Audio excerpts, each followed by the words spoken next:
বৃষ্টি বেশি তো এই জন্য ভালো একটা ইয়ে পাওয়া যায়। সম্মানিত কৃষক ও কৃষানী ভাই ও বোনেরা, আসসালামু আলাইকুম। হিন্দু ভাইদের আদাব, অন্যান্য জাতির প্রতি রইল আন্তরিক ধন্যবাদ ও শুভেচ্ছা। প্রিয় দর্শক, আপনারা দেখতে পাচ্ছেন আমার পিছনে সকল আমার প্রাণের চাষি ভাইরা এখন কিন্তু আমন ধান চাষ করতেছে। সবার কিন্তু আমন ধান লাগানো বা রোপণের শেষ পর্যায়ে। তো আপনি কয় বিঘা জমি এবার আমন ধান চাষ করছেন? আমি এবার ৬-৭ বিঘা জমি ইয়ে করছি, ধান রোপণ করছেন। ধান রোপণ করছি। কতদিন বয়স হয়ে গেল? আমার ধানের বয়স ধরেন ১৫-১৬ দিন। ১৫-১৬ দিন। ১৫-১৬ দিন। মাশাআল্লাহ, অনেক ভালো চেহারা ধানের। হ্যাঁ, ইনশাআল্লাহ। তো এখন কি সার দিতে যাচ্ছেন? আমি সার দিতে চাইছি, তবে যদি আপনারা বলতেন যে কিভাবে সার কি পরিমাণ দিলে মানে ভালো হবে, আচ্ছা, তাহলে এরা আমি বললে হয়তো জি, জি। উপকৃত হতাম। তো আমরা কোন ধরনের রাসায়নিক সার ব্যবহার করতে পারি এবং কি পরিমাণে রাসায়নিক সার ব্যবহার করতে পারি?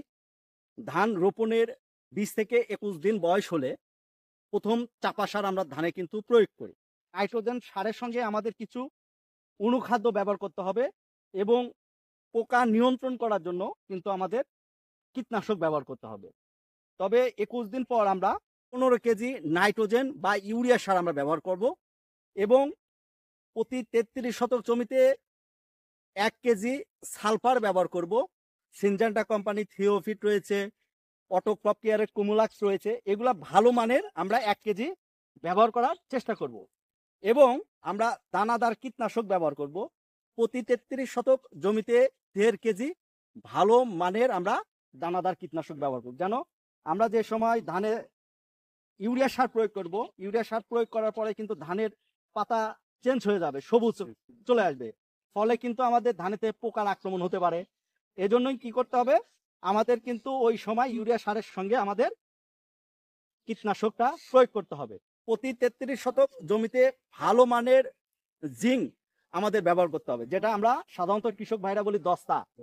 যেমন ইনথেফা কোম্পানির টুপাস রয়েছে, সিনজেন্টা কোম্পানির গ্রোজিন রয়েছে। এই ভালো মানের জিঙ্ক আমাদের প্রতি ৩৩ শতক জমিতে ১ কেজি ব্যবহার করতে হবে এবং ম্যাগনেসিয়াম ব্যবহার করতে হবে। অনেক চাষি ভাইরা খোলা ম্যাগনেসিয়াম পাওয়া যায়, ব্যবহার করে, কিন্তু আমাদের উচিত ভালো মানের ম্যাগনেসিয়াম ব্যবহার করা। প্রতি ৩৩ শতক জমিতে সিনজেন্টা কোম্পানির ম্যাগমা আমরা ২ কেজি ব্যবহার করার চেষ্টা করব।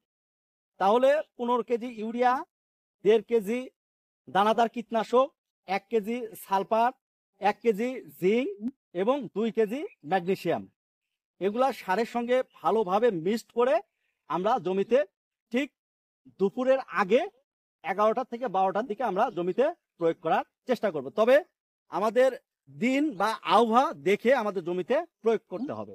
যদি বৃষ্টি এসে যায় তাহলে কিন্তু আমাদের ওই জমিতে 60% কাজ করবে, আর যদি বৃষ্টি না হয়, যদি রোদ হয়, তাহলে কিন্তু 99% আমাদের জমিতে ওই সারের বা কীটনাশকের গুণমান ভালো থাকবে।